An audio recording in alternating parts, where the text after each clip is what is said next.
اسی طرح قرآن میں باقی جتنی بھی قوموں، رسولوں اور نبیوں کے حالات و واقعات بیان کیے گئے ہیں وہ قصے کہانیاں نہیں ہیں بلکہ وہ مسئلے ہیں۔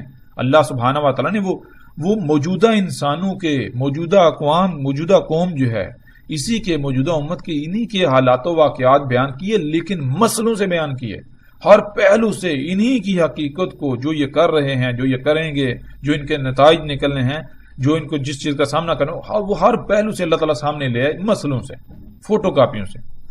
ماضی میں بہت کچھ ہوا، اس میں اللہ سبحانہ و تعالیٰ نے صرف وہ بیان کیا جو آئندہ ہونا تھا، قرآن کے نزول سے لے کر ساتھ کے قیام تک۔ یہ بات آج تک چھپائی گئی، جس وجہ سے ہر کسی کے نزدیک قرآن میں اللہ نے جو ماضی کی قوموں کے حالات و واقعات بیان کیے وہ محض قصے کہانیاں ہیں، اس سے بڑھ کر انہیں کوئی اہمیت و حیثیت حاصل نہیں ہے۔ اور اسی کا اللہ سبحانہ تعالیٰ نے قرآن میں صراحت کے ساتھ ذکر کر دیا کہ اللہ سبحانہ تعالیٰ نے قرآن میں مسئلے بیان کی، لیکن ان کا معاملہ کیا ہے، یہ آگے سے کیا کہتے ہیں۔ یعنی کہ یہ جو انسان ہے، ظاہر ہے ہم نے جب ان آیات میں دیکھا تو ان آیات میں اللہ تعالیٰ کیا کہہ رہے ہیں، اللہ تعالیٰ یہ کہہ رہے ہیں کہ اور تحقیق، یعنی تم اپنے گھوڑے دوڑا لو، تم جتنی جتنے تحقیقات کر لو، نتیجہ یہی نکلے گا ہم نے انسانوں کے لیے اس قرآن میں ہر پہلو ان کے سامنے ہم لے آئے، ہر پہلو جو ان کے ساتھ ہونا تھا، جو انہوں نے کرنا تھا، جو بھی ان کو ہدایات درکار ہیں، ہر پہلو ہم ان کے سامنے لے آئے، مسئلوں سے لے آئے، فوٹو کاپیوں سے لے آئے۔ لیکن حقیقت کیا، حقیقت یہ فابا، پس انکار کر دیا اکثر الناس، انسانوں کی اکثریت نے اس بات کا انکار کر دیا کہ اللہ نے قرآن میں مسئلوں سے بیان کیا ہے، نہیں بلکہ یہ تو قصے کہانیاں ہیں، مسئلے تو ہیں ہی نہیں۔ کیسے؟ یہ ہم دیکھتے ہیں کہ اللہ سبحانہ تعالیٰ کیا کہتے ہیں ان لوگوں کے بارے میں، ان کا آگے سے جواب کیا ہے۔ اللہ تعالیٰ کہتا ہے کہ ہم نے قرآن میں مسئلوں سے بیان کیا، اور یہ کیا کہتے ہیں۔ قرآن میں 9 مقامات پر اس بات کا ذکر ہے، 9 مقامات پر۔ ان 9 مقامات پر کیا ہے، یہی بات ہے، یہی چیز کہ جب ان کے سامنے اللہ کی آیات کو رکھا جاتا ہے، کھولا جاتا ہے، تو بجائے اس کے کہ یہ ان کو تسلیم کر لیں، مان لیں کہ یہ اللہ نے مسئلے بیان کیے، یہ پہلی قوموں کے قصے کہانیاں نہیں، لیکن ان کا معاملہ کہ یہ آگے سے جھگڑا ہی کرتے ہیں۔ سورہ الانعام کی آیت نمبر 25 آپ دیکھ رہے ہیں، اس میں کیا ہے، وَإِن يَرَوْا كُلَّ آيَاتٍ لَا يُؤْمِنُوا بِهَا حَتَّى إِذَا جَاءُوكَ يُجَادِلُونَكَ يَقُولُ الَّذِينَ كَفَرُوا إِنْ هَٰذَا إِلَّا أَسَاطِيرُ الْأَوَّلِينَ۔ اب اس سے بڑھ کر اور بات کیا ہو سکتی ہے، یعنی کہ اللہ سبحانہ تعالیٰ کیا کہہ رہے ہیں، وَإِن، اور اگر یارو دیکھ لیں، کُلَّ آیَاتٍ، تمام کی تمام آیات، تمام کی تمام آیات۔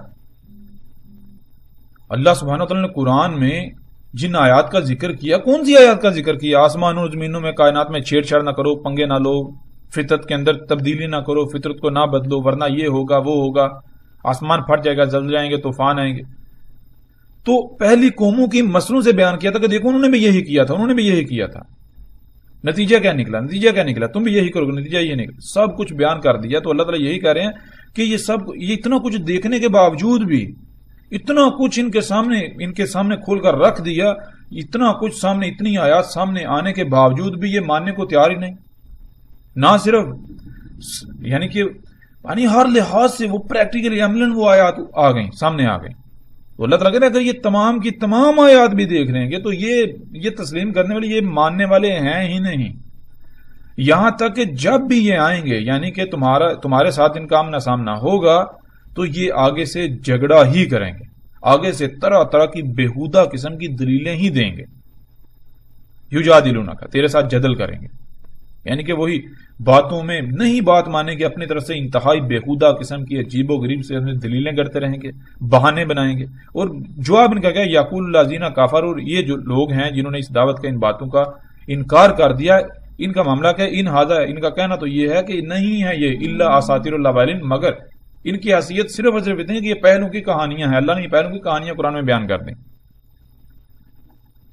اسی طرح آگے جب دیکھیں وَإِذَا تُتْلَىٰ عَلَيْهِمْ، سورہ انفال کی آیت نمبر 31، وَإِذَا تُتْلَىٰ عَلَيْهِمْ آيَاتُنَا قَالُوا قَدْ سَمِعْنَا لَوْ نَشَاءُ لَقُلْنَا مِثْلَ هَٰذَا إِنَّ هَٰذَا إِلَّا أَسَاطِيرُ الْأَوَّلِينَ۔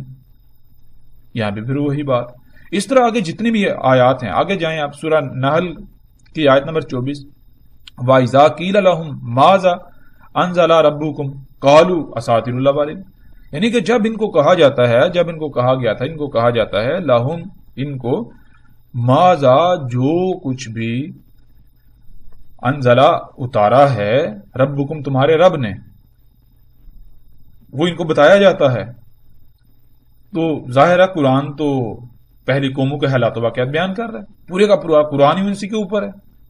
تو یہ کیا کہتے ہیں قالو اساطیر الاولین، ان کا جواب یعنی نتیجہ رد عمل میں ان کا جواب یہ آتا ہے اساطیر الاولین یعنی پہلو کی کہانیاں ہیں، یعنی کہ یہ آیات تو یہ تو بنی اسرائیل کی ہیں، یہ تو ان کے واقعات کو ان کے بارے میں ذکر ہو رہا ہے، یہ تو آیات ان کے لیے تھی، یہ تو اللہ تعالیٰ ان کے بارے میں بتا رہی ہے، یہ تو ان کا قصہ بیان کر رہا ہے، یہ تو فلاں قوم کا قصہ، یہ فلاں یہ قوم نوح کا، یہ قوم عاد کا، قوم سمود کا، یہ آل فرعون کا. تو پیچھے رہ کیا گیا.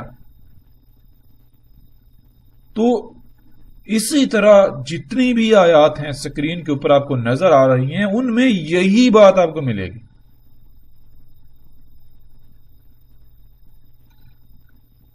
کیا بات ملے گی؟ جیسے کہ آپ یہ دیکھیں انتہائی چونکا دینے والی آیت ہے، وہ آیت کیا ہے؟ سورہ نمل کی آیت نمبر 68. اس میں کیا ہے؟ اس میں یہ ہے کہ لقد وعدنا، تحقیق کے، یعنی کہ تم الٹا یہ کہہ رہے ہیں جو دعوت دے رہا ہے اس کو کہہ رہے ہیں، یعنی کہ الٹا اللہ کو یہ کہہ رہے ہیں، اللہ کے نمائندوں کو، اللہ کے بھیجوں کو یہ کہہ رہے ہیں، جو ان کو اللہ کی طرف دعوت دے رہے ہیں ان کو یہ جواب دیتے ہیں الٹا کہ تم تحقیق کر رہو. الٹا کیا؟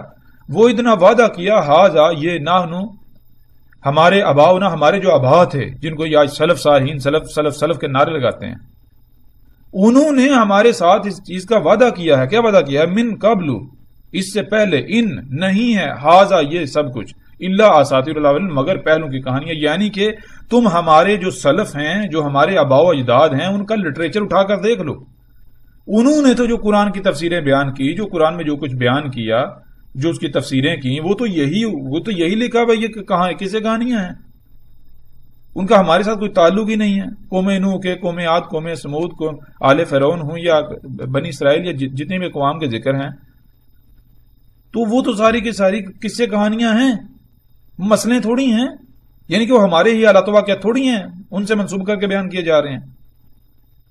ہم ان کی فوٹو کا بھی تھوڑی ہیں، یہ تو ان کے یہ قصے کہانیاں. اور بلا شبہ آج آپ تفاسیر اٹھائیں، جتنی بھی انہوں نے تفاسیر لکھی ان کو اٹھائیں، ان کے اندر آپ کو یہی ملے گا. یہ جو بھی اللہ تعالیٰ نے قرآن میں بیان کیا، پہلی قوموں کے حالات و واقعات بھی بیان کیے، وہ سارے کے سارے ایسے جیسے قصے کہانیاں ہیں.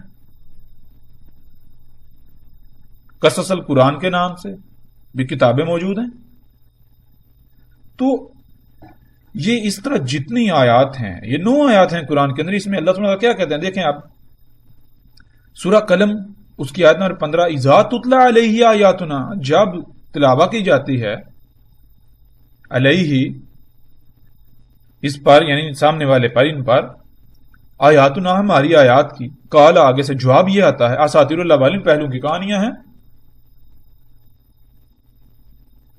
تو اب یہ چیز ہے، یہ جو ہم نے جان لیا کہ اللہ سبحانہ و تعالی نے سورہ زمر میں اس بات کو واضح کر دیا کہ اللہ سبحانہ و تعالی نے اتارا حسن الحدیث کو، نہ صرف حسن الحدیث بلکہ اس کو مسانی بھی کہا. اور آیت کے آخر میں اللہ سبحانہ نے یہ واضح کر دیا کہ اللہ تعالیٰ ہدایت کیسے دیتا ہے. اللہ تعالیٰ جیسے اس کا قانون ہے. اللہ سبحانہ نے قانون کیا بنا دیا؟ اللہ سبحانہ نے قانون یہ بنا دیا کہ یہ قرآن جو ہے اس میں ہم نے مسئلے بیان کی ہیں، ہم نے پہلوں کے قصے کہانیاں بیان نہیں کیے. قرآن میں ہم نے تمہیں ہی بیان کیا ہے، تمہارا ہی ذکر کیا ہے، تمہارے حالات و واقعات بیان کیے ہیں، ہر طرح سے پھیر کر، ہر پہلو سے پریکٹیکل صورت میں تمہارے سامنے رکھ دیے، بیان کر دیے، پہلی قوموں سے منسوب کر کے ان فوٹو کاپیاں بیان کی ہم نے. لیکن ان کا معاملہ کیا ہے؟ یہ کہتے ہیں جی یہ تو پہلو کی کسی کہانی اساطیر الاولین. اور آج ہم غور و فکر کریں وہی بات کہ یہ بات آج تک چھپائی گئی، جس وجہ سے ہر کسی کے نزدیک قرآن میں اللہ نے جو ماضی میں قوموں کے حالات و واقعات بیان کیے وہ محض قصے کہانیاں، اس سے بڑھ کر کچھ نہیں، انہیں کوئی اہمیت و حیثیت نہیں ہے. اور اسی کا اللہ تعالیٰ نے قرآن میں ساتھ کے ساتھ ذکر کر دیا. کیا حقیقت یہ نہیں ہے؟ آپ تفاسیر اٹھا کر دیکھیں، جو لوگ بھی بیان کرتے ہیں قرآن پر، دیکھیں ان کو، سنیں، نتیجہ کیا؟ کبھی آج تک کسی نے بتایا بھائی یہ جو بنی اسرائیل کے حالات و واقعات ہیں یہ اللہ نے مسئلے بیان کی ہے؟ بہرحال جب ہم آگے بڑھیں گے تو بہت بڑے بڑے راز ہمارے اوپر کھلیں گے. لیکن یہاں یہ چیز ذہن میں رکھنی ہے کہ قرآن میں اللہ سبحانہ تعالیٰ نے اساطیر الاولین یعنی کہ قصے کہانیاں پہلوں کے بیان نہیں کیے جو پہلے گزر چکے، بلکہ اللہ سبحانہ تعالیٰ نے مسئلے بیان کی. مثال کے طور پر اگر قرآن میں اللہ سبحانہ تعالیٰ کو آل فرعون کا یا قوم نوح کا واقعہ بیان کرتے ہیں تو جب آج کے انسانوں کے ساتھ اس کا کوئی تعلق ہی نہیں ہے تو پھر ظاہر ہے وہ تو قصہ کہانی بن گیا، وہ تو کسی کہانی سے بڑھ کر تو کوئی اہمیت نہیں رکھتا۔ مسل تو تب ہوگا جب ہم اسے فوٹو کاپی تسلیم کریں گے، یعنی کہ وہ قوم نوح کے حالات و واقعات نہیں بیان کیے جا رہے بلکہ حالات و واقعات موجودہ انسانوں کے بیان کیے جا رہے ہیں، لیکن بالکل یہی پہلے قوم نوح کر چکی، اس وجہ سے اللہ تعالیٰ نے قوم نوح سے منسوب کر کے یعنی فوٹو کاپی کے طور پر بیان کیا، تاکہ تمہیں پتا ہو، تمہیں یہ پتا چل جائے کہ یہ جو کچھ تم کر رہے ہو، جو اعمال تم کر رہے ہو، یہ پہلی دفعہ نہیں ہو رہے، یہ انسان پہلی بار نہیں کر رہے، اس سے پہلے بھی کئی دفعہ یہ ہو چکا، کئی بار یہ کیا جا چکا۔ جب اس سے پہلے کئی بار یہی سب کچھ کیا جا چکا تو نتیجہ کیا نکلا، یہ سامنے رکھا جا رہا ہے، اور تم جب کر رہے ہو تو نتیجہ کیا نکلے گا، یہ تمہارے سامنے ہے۔ تو قرآن میں اساطیر الاولین نہیں ہیں بلکہ مسئلے بیان کیے اللہ نے ہر شے کی مسل سے بیان کیا۔ مزید بھی کچھ باتیں ہیں لیکن ان پر بات کریں گے کچھ آگے چل کر۔ یہاں ان کا بیان کرنا نہ تو مشکل ہے اور نہ ہی مفید ثابت ہوگا، اس لیے کیونکہ جب تک بیان کی گئی باتوں کو مد نظر رکھتے ہوئے ہم قرآن پر کچھ بات نہیں کر لیتے تب تک ان باتوں کی وضاحت کو سمجھنا مشکل ہوگا۔ اس لیے پہلے ہم سورۃ البقرہ کی طرف آتے ہیں، اور جیسے ہی ایسا موقع آئے گا تو فوراً مزید ایسی باتوں کو بھی سامنے لے آئیں گے تاکہ ہر کوئی انہیں بھی آسانی سے سمجھ سکے۔ تو پیچھے بیان کردہ تمام باتوں کو مد نظر رکھتے ہوئے اب ہم آتے ہیں سورہ البقرہ کی پہلی آیت کی طرف۔ الف لام میم۔ الف لام میم، اسی مقام پر اس کا فیصلہ کرنا آسان نہیں ہے، لیکن یعنی اسی مقام پر اس بات کا فیصلہ کرنا آسان نہیں ہے کہ الف لام میم کیا ہے، لیکن ایک بات تو طے ہے کہ جب قرآن الحکیم ہے اور مثانی بھی ہے تو ایسا ممکن ہی نہیں ہے کہ یہ آیت نہ کھلے، اس آیت کا اللہ سبحانہ تعالیٰ کے اتارنے کا کوئی نہ کوئی مقصد نہ ہو۔ جیسے اگر کہیں 2 لکھا ہو تو اس بات کی خبر یعنی 2 کی سمجھ نہ آئے تو اس بات کی خبر اس کے آگے یا اس کے پیچھے والا ہنسا دے دیتا ہے۔ جیسے اگر کہیں 2 لکھا ہو تو اس بات کی خبر دے دیتا ہے کہ اس سے پہلے یا اس کے بعد کیا آتا ہے، یعنی اس سے پہلے کیا آتا ہے اور اس کے بعد کیا آئے گا۔ یا ایک اگر کہیں پر 1 لکھا ہو یا 1 لکھا جائے تو 1 اس بات کی خبر دے دیتا ہے کہ اس کے بعد 2 آتا ہے۔ بالکل اسی طرح اگر الف لام میم اس مقام پر سمجھ نہیں آتی تو ہمیں اگلی آیت کی طرف بڑھنا چاہیے، یقیناً وہ خبر دے دے گی کہ الف لام میم کیا ہے۔ کیوں؟ اس لیے کہ ہم نے یہ بات ذہن میں رکھنی ہے کہ قرآن کیا ہے، اس کو اللہ سبحانہ وتعالیٰ نے مثانی بھی کہا ہے، مثانی۔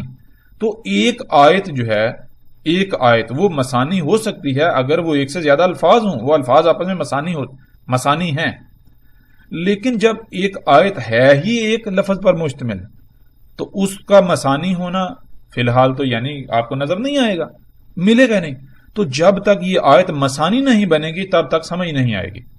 تو اس آیت کو مثانی بنانے کے لیے یا تو اس آیت میں 1 سے زیادہ الفاظ ہونے چاہیے تھے، یعنی الف لام میم کے آگے بھی الفاظ آنے چاہیے تھے کچھ، تاکہ ان کے ساتھ یہ لفظ جڑتا سمجھ آتی، اور اگر وہ نہیں ہے اور الفاظ نہیں ہے تو پھر اگلی آیت کے ساتھ اس کو جوڑا جائے گا، مثانی بنایا جائے گا۔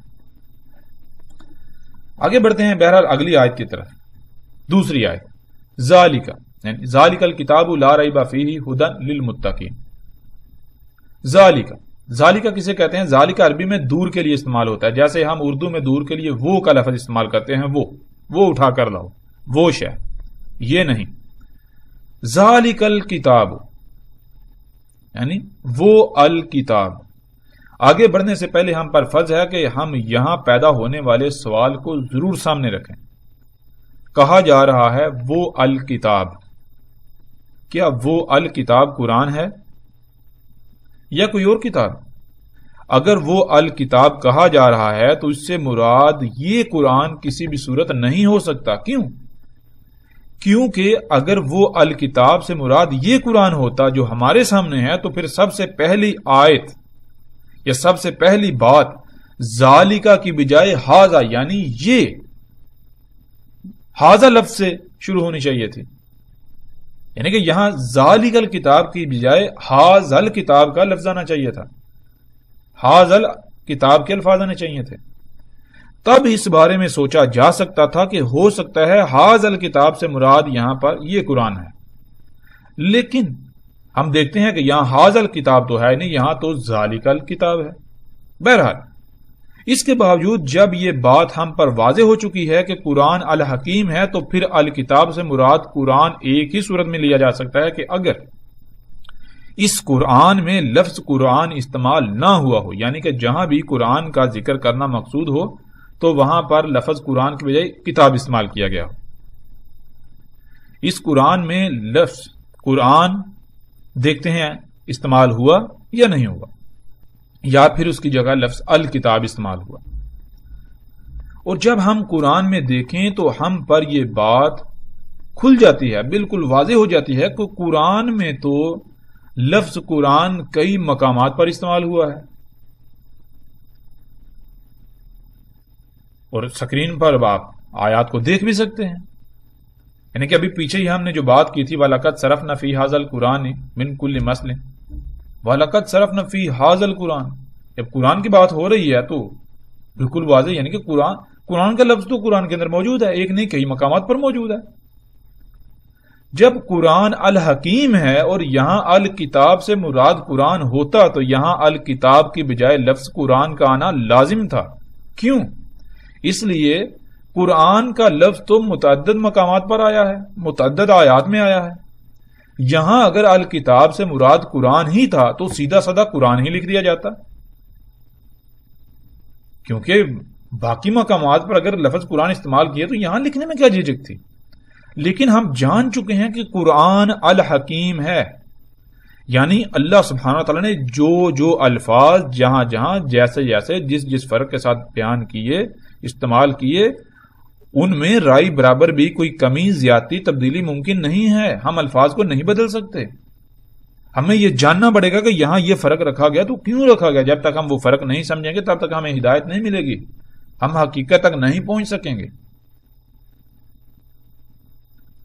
ہم جان چکے ہیں کہ قرآن الحکیم ہے، تو پھر یہ کسی بھی صورت ممکن نہیں ہے کہ قرآن کے الفاظ میں رائی برابر بھی کوئی رد و بدل کریں، ورنہ قرآن کے الحکیم ہونے کا کفر ہوگا. پھر جب ہم قرآن میں لفظ قرآن تلاش کریں تو ہمیں قرآن میں مختلف مقامات پر، یہاں تک کہ ایک ہی آیت میں لفظ قرآن اور الکتاب دونوں کا ذکر ملتا ہے، جیسا کہ آیات میں آپ دیکھ سکتے ہیں.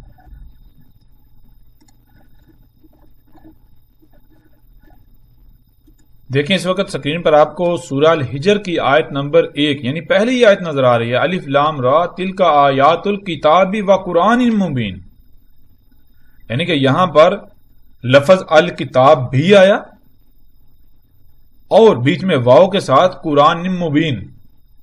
قرآن یعنی قرآن، بہرحال اس کے اوپر ہی بات ہوگی کہ یہاں قرآن نہیں آیا، کیونکہ یہ بات ذہن میں رکھیے، یہ ہم نے کہا ہے، بار بار یہ بات کہی ہے کہ اللہ سبحانہ تعالیٰ الحکیم ہے تو اس کا کلام بھی الحکیم ہے، قرآن الحکیم ہے. تو یہاں دیکھیں جب نون کے نیچے دو زیریں آئیں تو دو زیروں میں یا پھر دو زبریں آ جائیں تو ان میں فرق کیا ہے. یہ بات ذہن میں رکھیں کہ جب بھی کسی حرف کے نیچے دو زیریں آتی ہیں تو دو زیریں کسی بھی حرف کو جمع کا صیغہ بنا دیتا ہے، اور اگر دو زبریں آ جائیں تو زبروں کے اندر سکڑ پن آتا ہے، وہ سکیڑتا ہے، یعنی کہ کم سے کم جو ہے وہ کرتا ہے جتنا کسی شے کو سکیڑا جا سکتا ہے. تو دو زبروں سے سکیڑ پن آتا ہے، دو زیروں سے پھیلاؤ آتا ہے. تو اس آیت میں بہرحال ہم اس طرف ابھی نہیں جائیں گے، جو ہمارا موضوع ہے ہم اسی پر رہیں گے، وہ یہ ہے کہ تل کا آیات الکتاب و قرآن مبین. اب اگر وہاں الکتاب سے مراد قرآن ہے تو ہم یہاں پر دیکھیں، یہاں پر اللہ سبحانہ وتعالیٰ نے الکتاب کا بھی ذکر کیا اور قرآن کا بھی ذکر کر دیا. اور پھر نہ صرف قرآن، ایک قرآن کا ذکر ہوا ہے، وہ قرآن یعنی کہ ایک قرآن جو تمہارے سامنے یہ ہے، کوئی اور بھی قرآن ہے اس کا بھی ذکر ہو رہا ہے. پھر اسی طرح ہم آگے بڑھتے ہیں، آگے اور آیات ہیں ان کو بھی دیکھ لیں آپ. دیکھیں سورہ نمل کی پہلی ہی آیت تاسین تلک آیات القرآن و کتاب مبین. سبحان اللہ. اب ہم نے پہلی آیت میں دیکھا پیچھے اس آیت میں پہلے کتاب کا ذکر تھا، اس کے بعد واؤ کے ساتھ، یعنی کہ واؤ کے ساتھ آگے بعد میں قرآن کا ذکر تھا. یہاں پر پہلے قرآن کا ذکر ہے اور اس کے بعد واؤ کے ساتھ یعنی کتاب کا ذکر ہے، اور کتاب کے نیچے 2 زیریں آ گئیں. سبحان، یعنی بالکل واضح ہو جاتا ہے یہ بات. تو یعنی کہ جب قرآن مسانی ہے، اللہ سبحانہ نے اسے مسانی کہا، تو القرآن اور الکتاب دونوں کا ایک دوسرے کے ساتھ الگ الگ آنا، یہ بات تو طے ہے کہ جب دونوں کا الگ الگ ذکر موجود ہے ایک ہی آیت میں ایک ہی مقام پر، تو یہ بات بالکل واضح ہونی چاہیے کہ جہاں پر القرآن ہے وہاں پر القرآن ہی رکھا جائے گا، جہاں پر الکتاب ہے وہاں پر القرآن نہیں لایا جائے گا، وہاں الکتاب ہی رکھا جائے گا. ہاں، قرآن کے المسانی، قرآن کے مسانی ہونے کی وجہ سے جو اللہ نے بتا دیا کہ قرآن مسانی ہے، تو ان کا بھی قرآن کا اور کتاب کا قرآن کے ان کا آپس میں بہت گہرا تعلق ہے، بہت گہرا ربط ہے، یہ بات طے شدہ ہے. لیکن اس ربط کو ہم ربط ہی رکھیں گے، ہم دونوں کے اندر جو فرق اللہ سبحانہ تعالیٰ رکھ رہا ہے ہم اس فرق کو نہیں مٹائیں گے. یہ بات اب یہاں ہمارے ذہن میں ہونی چاہیے. تو اب ہم آتے ہیں واپس. ان آیات سے بھی یہ بات کھل کر واضح ہو جاتی ہے کہ قرآن اور الکتاب دونوں الگ الگ ہیں. ہاں، ممکن ہے دونوں کا آپس میں گہرا تعلق ہو، گہرا ربط ہو، دونوں ایک دوسرے کے قریب تر ہوں، لیکن جو بھی ہو وہ بعد کی بات ہے. یہاں تو قرآن کے الحکیم ہونے کا کفر کیا جا سکتا ہی نہیں، اور نہ ہی قرآن کے مسانی ہونے کا. اب تک ہم قرآن کے الحکیم ہونے کو سامنے رکھ چکے ہیں، جس کے مطابق یہاں کسی بھی صورت الکتاب کو قرآن سے نہیں بدلا جا سکتا. یہاں الکتاب قرآن کے علاوہ کسی اور شے کا ہی ذکر ہے. اب آتے ہیں دوسری طرف کہ قرآن مسانی ہے، یعنی اس کی آیات بالکل ایسے ہیں جیسے 1 کے بعد 2، 2 کے بعد 3، 3 کے بعد 4، 4 کے بعد 5 وغیرہ. اب آتے ہیں تو اب مسانی کو سامنے رکھتے ہیں. دیکھیں، الف لام میم ذالک الکتاب، اب دونوں کو جوڑ دیں. الف لام میم پہلی آیت، ذالک الکتاب دوسری آیت. اور ایک بات اور ذہن میں رکھیں، وہ یہ کہ قرآن میں جو آیات کی نمبرنگ ہے، یعنی کہ آپ ایک آیت، دوسری آیت، تیسری آیت، آیت نمبر 4، 5، 6، جب قرآن شروع میں جمع یعنی کہ قرآن کو اکٹھا کیا گیا، لکھا گیا، کتابی شکل دی گئی، تو تب آیات کے نمبر نہیں لگائے گئے. یہ آیات کی نمبرنگ بہت بعد میں جا کر ہوئی. اور یہ آیات کی نمبرنگ جو ہوئی یہ قرآن کا حصہ نہیں ہے. قرآن کی یہ آیات کی نمبرنگ صرف اس لیے کی گئی تاکہ آیات کی پہچان ہو سکے، ان کی تلاش آسانی سے کی جا سکے. لیکن اب کسی کو یہ علم ہی نہیں تھا، شعور ہی نہیں تھا کہ کل کو یہ جو نمبرنگ ہے اس کی وجہ سے اور یعنی کہ مسائل کا سامنا کرنا پڑے گا. مثال کے طور پر جب آج لوگ قرآن میں نمبرنگ دیکھتے ہیں، یعنی یہ پہلی آیت، دوسری آیت، تیسری آیت، تو وہ آیات کو الگ الگ کر دیتے ہیں، توڑ موڑ دیتے ہیں. یعنی کہ پہلی آیت الگ شے ہے، دوسری آیت الگ شے ہے، تیسری آیت الگ شے ہے. ایسا نہیں ہے. تو نمبر لگائے گئے بعد میں، بہت بعد میں جا کر آیات کی پہچان کے لیے، ان کی تلاش کو آسان بنانے کے لیے. نمبر لگانے کا مقصد قطعاً یہ نہیں ہے، نمبرنگ کا مقصد قطعاً یہ نہیں ہے کہ یہ الگ آیت ہے، اگلی آیت الگ ہے، اس سے اگلی الگ ہے. نہیں، یہ بہت بڑا نقصان دہ معاملہ ثابت ہوا. نمبرنگ کے ساتھ یہ بات واضح کرنی چاہیے تھی. ہو سکتا ہے جنہوں نے لگائے، جنہوں نے نمبرنگ کی، انہوں نے کی ہو، بعد میں چھپا دی ہوئی بات. لیکن اب یہ بات ذہن میں رکھیں کہ نمبرنگ جو ہے وہ قرآن کا حصہ نہیں ہے. کہ آیت جو ہے یہ آیت نمبر 1 ہے، 2 ہے، 3 ہے، یہ جو 1، 2، 3 یہ نمبرنگ جو ہے یہ قرآن کا حصہ نہیں ہے. جب نمبرنگ آپ ہٹا دیں گے تب قرآن مسانی بنے گا. اسی کا اللہ سبحانہ وتعالی نے قرآن میں ذکر کیا تھا. اور قرآن کے مسانی ہونے کا انکار، کفر، اس کی عملی دلیل آپ کے سامنے ہے. عملاً یہ بات آپ کے سامنے ہے کہ قرآن میں یہ جو نمبرنگ کی گئی، یہ نمبرنگ جو ہے اس نے قرآن کے المسانی ہونے کو چھپا کے رکھ دیا. قرآن جو ہے وہ مسانی ہے، کسی کو پتہ ہی نہیں. تو اب یہ ہے کہ نمبرنگ ہٹا دیں. بے شک نمبرنگ رکھیں آپ، لیکن اب آپ کو یہ پتہ چل گیا کہ ان نمبروں کی حیثیت و اہمیت کیا ہے. قرآن جو ہے یہ مسانی ہے، اس کی آیات جو ہیں وہ مسانی ہیں. پہلی آیت اور دوسری آیت بالکل ایسے جیسے 1 کے بعد 2 آتا ہے. اب ہم ان آیات کو، پہلی اور دوسری آیات جو دونوں آیات ہیں، ان کو مسانی بنائیں گے، یعنی آپس میں جوڑیں گے. جیسے 1 کے ساتھ 2 جڑتا ہے، جیسے ایک پرزہ کسی دوسرے مشروط پرزے کے ساتھ جڑتا ہے. الف لام میم ذالک الکتاب، الف لام میم وہ کتاب ہے. ہم جب ان دونوں آیات کو مثانی بنائے جس سے ان کا آپس میں ربط قائم ہو جائے تو ساری کی ساری بات کھل کر سامنے آ جاتی ہے. کسی قسم کا کوئی شک و شبہ نہیں رہتا کہ الف لام میم کیا ہے. دونوں آیات کو مثانی بنائیں یعنی آپس میں ملا کر دیکھیں، ملا کر پڑھیں تو بات کھل کر سامنے آ جاتی ہے. الف لام میم وہ کتاب ہے، یعنی یہاں جس کتاب کا ذکر ہو رہا ہے وہ کتاب ہی الف لام میم ہے. وہ کتاب الف لام میم ہے. الف لام میم وہ کتاب ہے. اب تک یہ بات ہم پر کھل چکی کہ الف لام میم ہے کیا. الف لام میم کتاب ہے. اب یہاں سوال یہ پیدا ہوتا ہے کہ وہ کتاب کہاں ہے، کیسی ہے، اس میں کیا ہے، یعنی اس سمیت باقی جتنے بھی سوالات ہیں ان تمام کے جوابات. کیونکہ یہ بات ذہن میں ہونی چاہیے کہ ذالک الکتاب الف لام میم وہ کتاب ہے. الف لام میم وہ کتاب جب کہا جا رہا ہے تو اس کا مطلب یہ نہیں کہ یہ کتاب جو ہمارے سامنے ہے جسے ہم کہتے ہیں یہ تو قرآن ہے. تو پھر الف لام میم وہ یہ دور کی طرف اشارہ ہے. تو یہ نقطہ، یہ پہلو ہر لحاظ سے ذہن میں رکھنے ہیں. بہرحال تو جتنے بھی سوالات ہیں کتاب کے بارے میں، الف لام میم جو کتاب، اس کتاب کے بارے میں، ان سوالات کے جوابات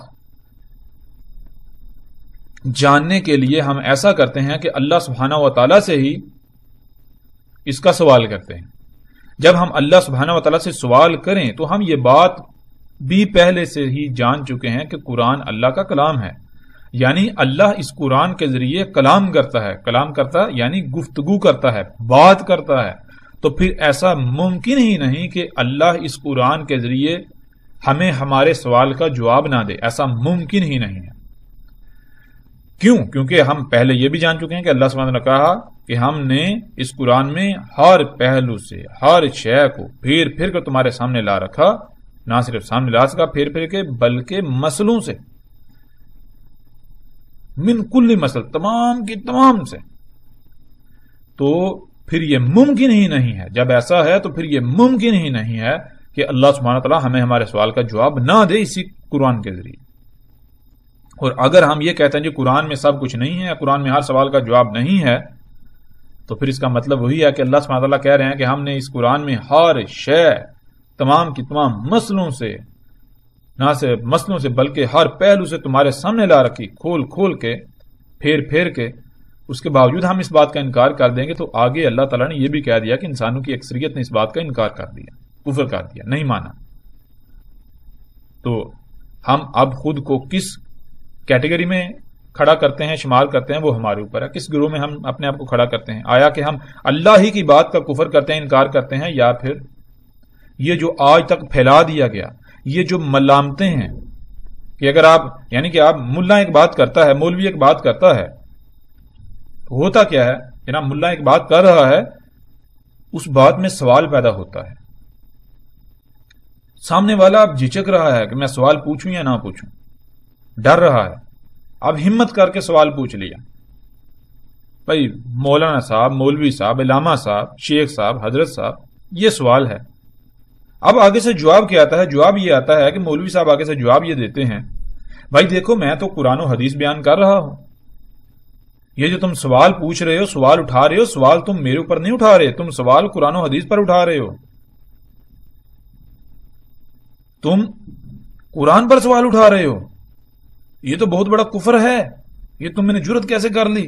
تم تو کافر ہو گئے، کافر ہو جاؤ گے، یہ ہے وہ ہے.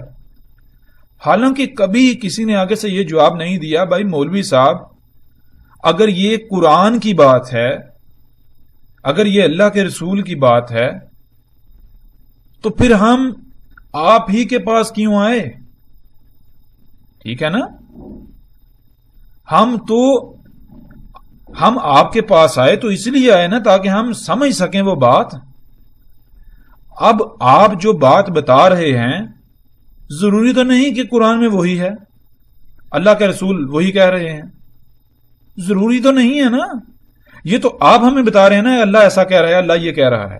جب اللہ ایسا کہہ رہا ہے، واقعہ اگر اللہ نے واقعتاً ایسا کہا ہے تو پھر سوال اٹھانا تو ہمارا حق بنتا ہے. اب اللہ اگر بات کرتا ہے تو اللہ تو اپنے کسی کام، یعنی اللہ کے لیے تو ہے ہی احمد، اللہ تو حکیم ہے، اللہ حکیم ہے. وہ اگر کوئی بات بتاتا ہے، کوئی شے سامنے رکھتا ہے، کوئی حکم دیتا ہے، تو آگے سے سوال تو پیدا ہو ہی نہیں سکتا. کیوں؟ اللہ تعالیٰ حکیم ہے، وہ تو ایسی کوئی گنجائش رکھتا ہی نہیں ہے کوئی ایسا سوال پیدا ہو جائے، ایسا سوال کھڑا ہو کہ سامنے والے کو کوئی پریشانی لاحق ہو جائے. اب مولوی صاحب جب بات آپ ہمیں بتا رہے ہیں کہ اللہ ایسا کہہ رہا ہے، اللہ یہ کہہ رہا ہے، تو سوال پیدا ہو رہا ہے، تو پھر ہمارا تو حق بنتا ہے نا جواب دیں، ہمیں جواب ملے، تو لہٰذا آپ جواب دیں. لیکن مولوی صاحب کیا؟ مولوی صاحب یہی کہتے ہیں کہ بھائی تم یہ جو سوال اٹھا رہے ہو، یہ جو تم اعتراض اٹھا رہے ہو، یہ اعتراض تم میرے اوپر نہیں اٹھا رہے، اور میں تو اللہ اور اس کے رسول کی بات کر رہا ہوں، تم اعتراض اللہ اور اس کے رسول پر اٹھا رہے ہو. تو بھائی صاحب جب آپ مولوی صاحب آپ اعتراض کا جواب نہیں دے سکتے تو آپ بیچ میں کیوں آئے؟ آپ سائڈ پہ ہو جاؤ. آج تک کسی نے یہ سوال نہیں کیا، کوئی کسی کے اندر جرت ہی نہیں ہے. اس طبقے کو سر پر بٹھا لیا اور اس کی زندہ مثال آپ کے سامنے ہے. پیچھے ہماری جتنی بات ہو چکی، کیا آج تک ان باتوں کا آپ کو علم تھا؟ پھر دوسری بات یہ ہے کہ ہو سکتا ہے کوئی یہ کہے کہ یہ شخص اپنی طرف سے جناب باتیں بنا کے بیان کر رہا ہے. اگر ایسا کوئی کہتا ہے، سمجھتا ہے، تو پھر دعوت ہے، پھر الحمدللہ آپ کو اس طرف سے دعوت ہے کہ آپ ہماری ان باتوں کو غلط ثابت کر کے دکھائیں.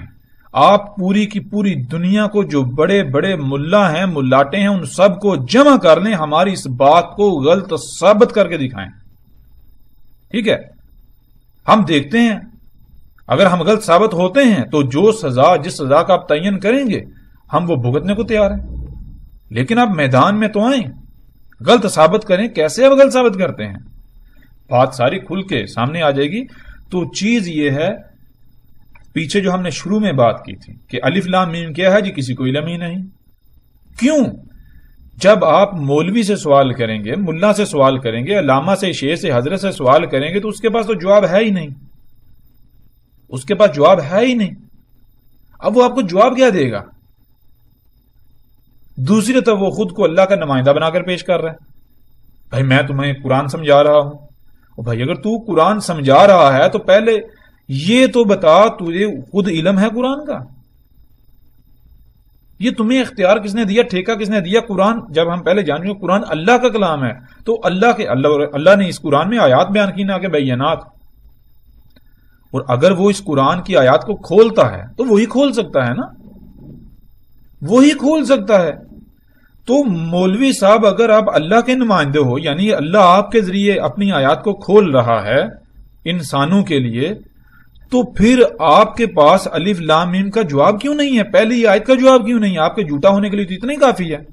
آپ کا غلط ہونا تو یہیں سے ثابت ہو جاتا ہے کہ پہلی ہی آیت کے بارے میں آپ کو علم نہیں ہے اور آپ اس کے نمائندگی کا دعویٰ کر رہے ہیں. بھائی اللہ نے تو قرآن میں آیات بیان کی. آیت کسے کہتے ہیں؟ پیچھے ہم جان چکے ہیں کہ پوری شے کو چھپا کر اس کا ایک چھوٹا سا پہلو سامنے رکھنا. اب اللہ کو پتا ہے اس نے کیا چھپا دیا. اب آیت ہے، اللہ کی آیت ہے، تو اللہ ہی بیان کر سکتا ہے، یعنی اس کو کھول سکتا ہے، اس کو ہر پہلو سامنے لا سکتا ہے. بھائی ہم نے کیا چھپایا تھا؟ اب تم کہہ رہے ہو میں اللہ کا نمائندہ ہوں. ظاہر ہے اللہ جب قرآن کھولتا ہے کسی پر تو اسی طرح کھولتا ہے. اللہ تو انسانوں میں سے، انسان جو کہ بشر ہیں، ان میں سے کسی ایک بشر کا انتخاب کرتا ہے. کیسے کرتا ہے؟ جیسے اس کا قانون اس بشر کے ذریعے پھر اللہ کلام کرتا ہے، جیسے اللہ موت رسولوں کی صورت میں، نبیوں کی صورت میں کلام کرتا رہا ہے.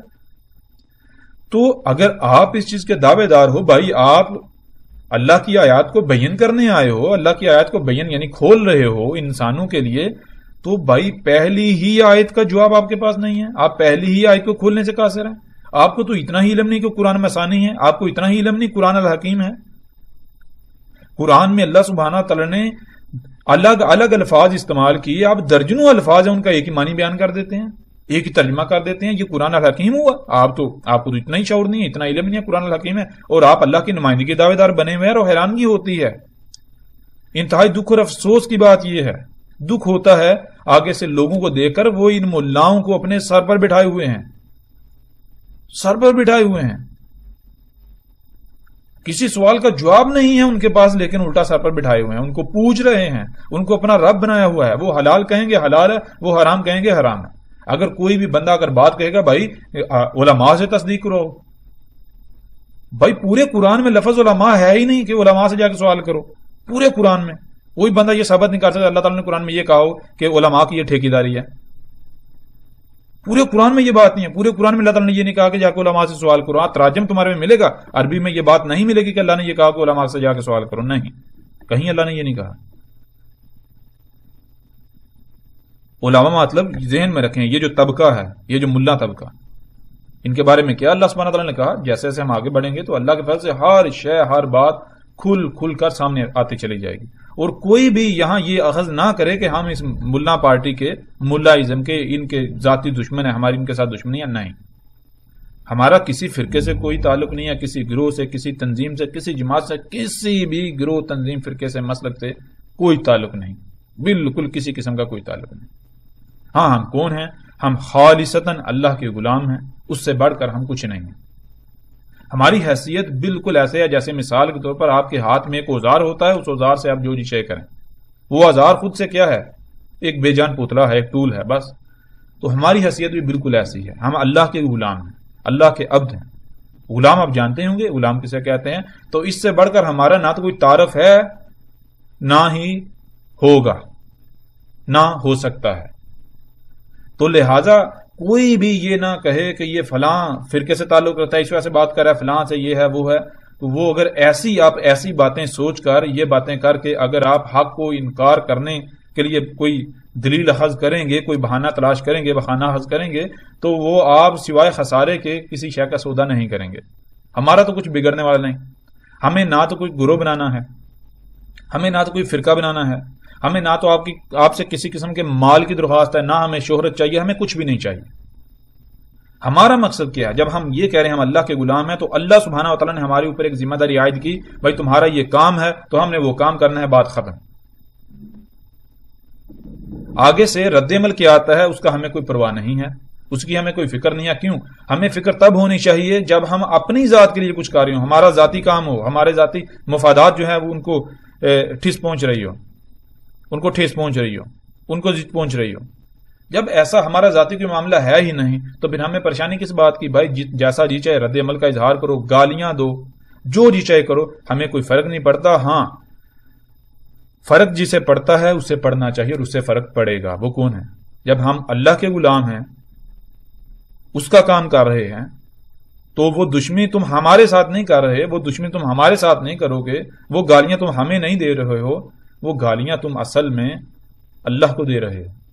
ہاں, یہ ہم ضرور کہیں گے, اور یہ ہم مولویوں کی طرح نہیں کہیں گے. یہ ہم اس لیے کہیں گے, مولوی تو آپ کا منہ بند کرانے کے لیے کہتے ہیں نا, ہم منہ بند کرانے کے لیے یہ نہیں کہہ رہے. ہم تو یہ کہہ رہے ہیں کہ آپ جو بھی سوال کرو گے, آپ کے ہر سوال کا جواب کھول کر دیا جائے گا. ہم یہ نہیں کہیں گے یہ ایسا ہے, یہ ویسا ہے, علماء نے اس کے اوپر کچھ کہا نہیں, مفسرین خاموش رہے, فلاں خاموش رہا, فلاں کو علم نہیں تھا لہٰذا ہمیں بھی علم نہیں. بالکل نہیں. جب ہم یہ بات کر رہے ہیں, جب ہم اللہ کی آیات کو کھولنے کا ذمہ اٹھا رہے ہیں, آپ کے سامنے کھول رہے ہیں, تو پھر دو ہی صورتیں ہیں, یا تو ہم بھی ان ملاؤں کی طرح ہیں, یا پھر ہماری کوئی اپنی حیثیت و اہمیت کوئی نہیں ہے. ہم ایک روبوٹ کی مانند ہیں, ایک پتلے, ایک ٹول کی مانند ہیں. اس سے زیادہ ہمارا, یعنی کہ جیسے ایک مشین آپ کے ہاتھ میں ہوتی ہے, جیسے جی چاہے آپ اسے آپریٹ کریں, جیسے جی چاہے چلائیں. وہ پیچھے جو چلانے والا ہے اسے فکر ہونی چاہیے, اسے پتا ہے وہ کیسے چلا رہا ہے, کیا کر رہا ہے, کیا نہیں کر رہا. تو ہمارا معاملہ یہ ہے. سوال آپ کرو گے, سوال وہ جب آپ کا سوال ہم سے نہیں ہے, آپ کا سوال اس ذات سے ہے. آپ کا سوال اس ذات سے ہے, اس ذات نے جواب آپ کو دینا ہے, اس ذات نے آپ کو جواب دینا ہے. دماغ میں ہماری جب کوئی حیثیت نہیں, ویلیو نہیں, تو ہمیں پریشان ہونے کی ضرورت ہی کیا ہے؟ ہمیں کسی چیز کی, کسی بات کی فکر ہی کیا ہے؟ مثال کے طور پر آپ فون کے اوپر کسی سے بات کرتے ہیں, تو جس سے آپ بات کر رہے ہوتے ہیں, کیا وہ آپ کے سامنے ہوتا ہے؟ وہ تو دور ہوتا ہے. لیکن اس کی آواز آپ کو سنا کون رہا؟ آپ کے سامنے کون ہوتا ہے جو بول رہا ہے, جو آپ کی آواز سن رہا ہے؟ آپ کے سامنے جو موجود ہوتا ہے وہ تو ایک ڈیوائس ہوتی ہے, وہ فون ہوتا ہے, کمپیوٹر ہے, انٹرنیٹ ہے, انٹرنیٹ کا آلہ ہے. تو آپ کے سامنے تو وہ ڈیوائس بول رہی ہے, وہ ڈیوائس آپ کو جواب دے رہی ہے. لیکن کیا حقیقت یہی ہے؟ حقیقت یہ نہیں ہے. وہ ڈیوائس محض ایک آلہ ہے, ایک ٹول ہے, ایک ذریعہ ہے. اصل میں پیچھے تو کوئی دوسرا ہے جو بول رہا ہے. جب آپ سوال کریں گے تو ڈیوائس کو کوئی پریشانی ہونی ہی نہیں چاہیے. وہ جو ڈیوائس ہے اس سے کوئی پریشانی ہونی ہی نہیں چاہیے. کیوں؟ کیونکہ اسے پتا ہے میں نے جواب نہیں دینا, تو مجھے کس چیز کی پریشانی؟ جب جواب پیچھے جو بول رہا ہے اس نے دینا ہے, تو ڈیوائس کو کیا پریشانی؟ تو پھر جیسا جی چاہے آپ سوال کریں. بھائی آپ کے موبائل کو کوئی فرق نہیں پڑتا؟ موبائل یہ کہے جی نہیں جی میرے کان خراب ہو گئے، میری زبان خراب ہوگی. نہیں، ایسا نہیں. آپ جو بھی بات کریں گے آپ پیچھے جو ہے اس نے جواب دینا ہے. آپ موبائل وہ جو ڈیوائس ہے اس سے بات نہیں کر رہے. تو بالکل یہی مثال ہماری ہے. تو جیسے جیسے اللہ کے فضل سے ہم آگے بڑھیں گے ویسے ویسے ہر بات ہر پہلو سے کھل کر واضح ہوتی چلی جائے گی. اب واپس ہم پلٹتے ہیں اپنے موضوع کی طرف. ہم قرآن میں دیکھتے ہیں کہ الف لام میم کا ذکر اس کے علاوہ اور کہاں کہاں آیا. جب ہم ان تمام مقامات کو سامنے رکھیں گے تو ہم پر یہ بات بھی بالکل واضح ہو جائے گی کہ الف لام میم جو کتاب ہے وہ کتاب ہے کیا. تو اس کے لیے ہمیں پھر آگے بڑھنا پڑے گا. ہم قرآن میں ایسا کرتے ہیں کہ تلاش کرتے ہیں کہ یہ جو آیت ہے الف لام میم، اس کا ذکر سورہ بقرہ کے اس مقام کے علاوہ کہاں کہاں آیا ہے. اگر اس کے علاوہ اور مقامات پر بھی یہ آیت موجود ہے تو ان مقامات کو بھی دیکھتے ہوئے وہاں بھی قرآن کے الحکیم اور مثانی ہونے کو کسی بھی صورت نظر انداز نہیں ہونے دیں گے. جب ہم ایسا کریں گے تو بغیر کسی مشکل کے حقیقت کھل کر ہمارے سامنے آ جائے گی. بالکل واضح طور پر حقیقت ہمارے سامنے آ جائے گی کہ الف لام میم جو کتاب ہے وہ کتاب کیا ہے. اور پھر ایک اور چیز ذہن میں رکھنی چاہیے، قرآن الحکیم ہے، الف لام میم الگ لفظ ہے اور الکتاب الگ لفظ ہے.